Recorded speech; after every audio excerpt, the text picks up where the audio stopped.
Hi all, in this segment we're gonna see the mechanical wave part 2, and it is about principle of superposition of waves. This principle states that the resultant displacement by two waves at a point is the vector sum of the individual displacement of the two waves. Figure shows the application of two principle of two wave pulses on a string of the same amplitude A but traveling in opposite directions. Wave pulse A and B approaching each other. So we consider wave pulse A as a progressive wave of y1. The negative sign shows the wave pulse A moving in positive direction, which is towards right.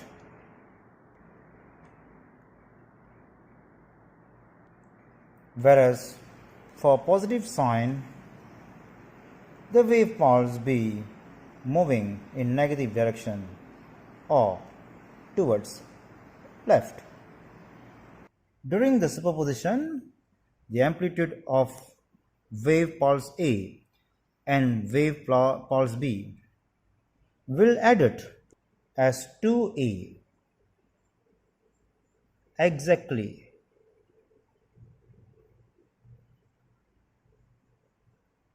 like this. So A plus A become 2A. This is we call resultant displacement. So during superposition, resultant displacement is 2A, called 2A. Combination of pulse A and pulse B. A plus A, you will get 2A, so called resultant displacement. After superposition, each wave continues moving in same direction. When the resultant displacement is greater than the individual displacement from pulse A and pulse B, constructive superposition is said to be occur as a resultant displacement. Now the figure shows destructive superposition of two waves having the same amplitude with displacement in opposite directions. So when cross meet trove, the resultant displacement is 0 at this point. And then each wave continues moving in the same direction. We're going to see the relationship between interference and superposition. What is meant by interference? Interference is the effect produced by the superposition of two or more waves. We can see a few examples here. When two cross meet, which is amplitude plus amplitude, going to give 2A, 2 amplitude, it forms constructive interference. When two troves meet, also going to give you constructive interference as well. When negative A plus negative A, which is equals to negative 2A.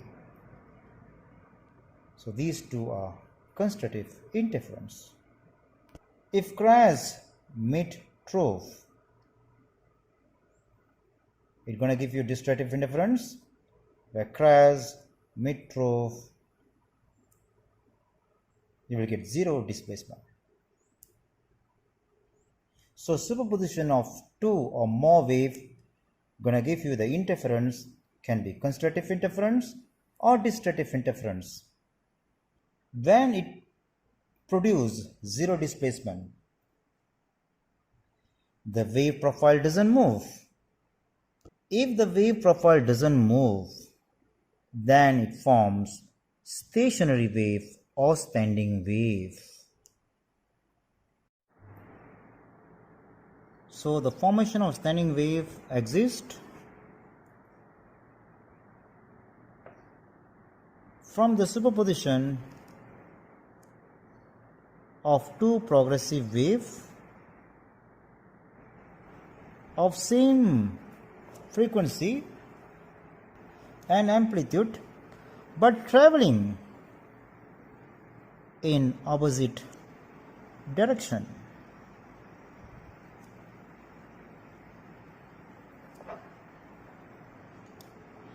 This is we call formation of stationary wave or standing wave. So you can see when the crest meet the trough, it's gonna give you the zero displacement where the wave profile doesn't move at all. Exactly like here, crest meet the trough, zero displacement. Gonna give you destructive interference.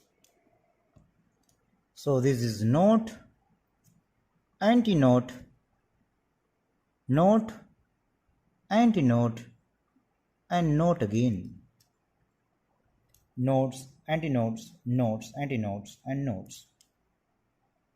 So N is notes and A is antinodes.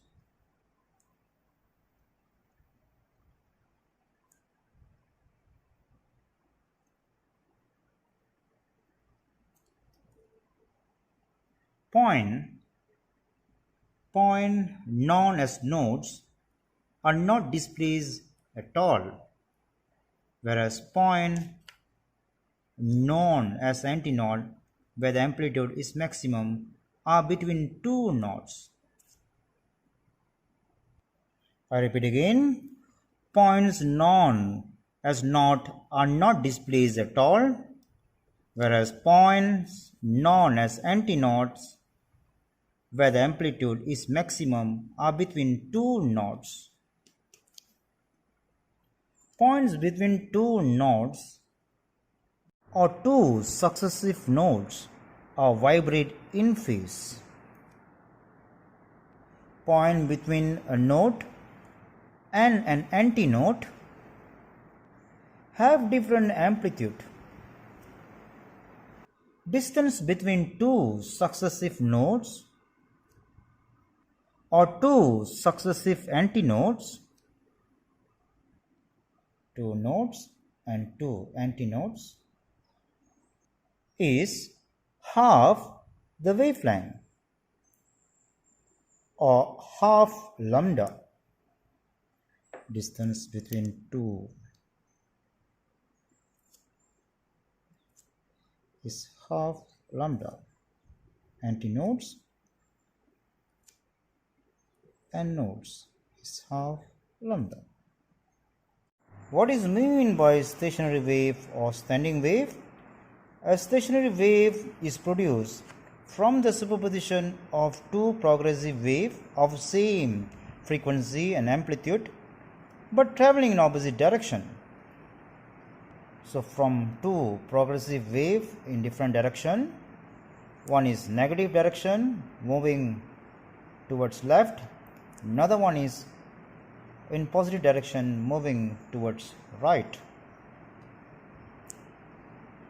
When these two waves superpose in opposite direction, it will form stationary wave or standing wave.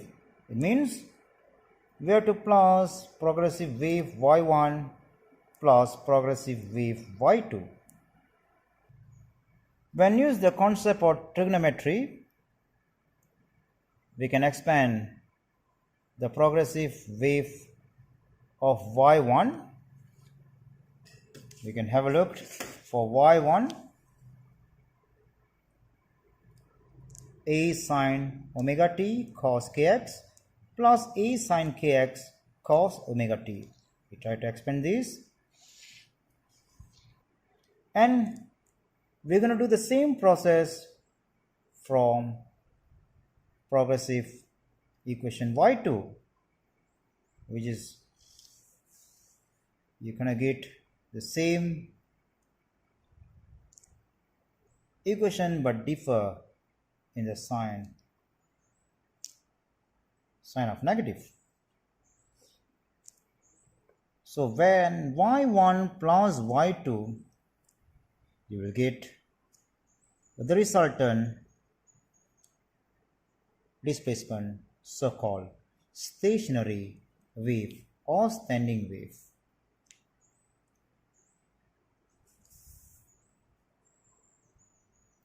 The y equals to 2a sine omega t cos kx. Can cancel this. So a sine omega t cos kx plus a sine omega t cos kx, you will get a plus a 2a sine omega t cos kx.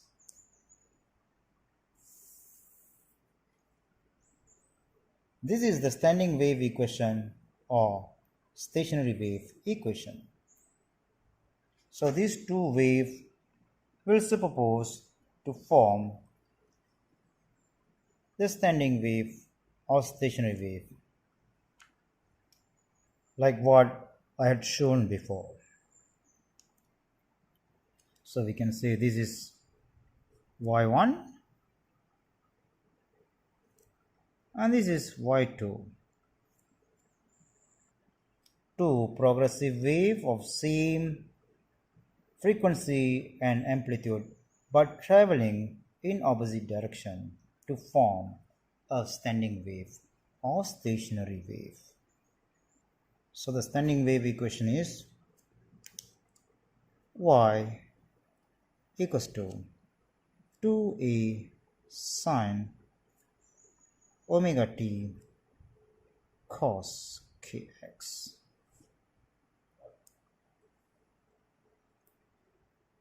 Without expanding the formula by using the trigonometric method, we have another alternative way to make it simple, like a bubble without giving you any trouble, to form a standing wave or stationary wave. So for these two progressive waves, so when we try to add these two progressive wave y1 plus y2, you will get standing wave which is equals to a plus a 2a. Just for the flow you can write sine followed by omega t and ending with cos kx. So from this long process, it has become very simple. Again, like a bubble, without giving you any trouble. Or if it is this type, by adding these two progressive waves, a plus a, 2a sine kx, and followed by cos omega t. So this is going to be a standing wave or stationary wave. Thank you for watching this video. Thanks a lot and thank you to the Lord.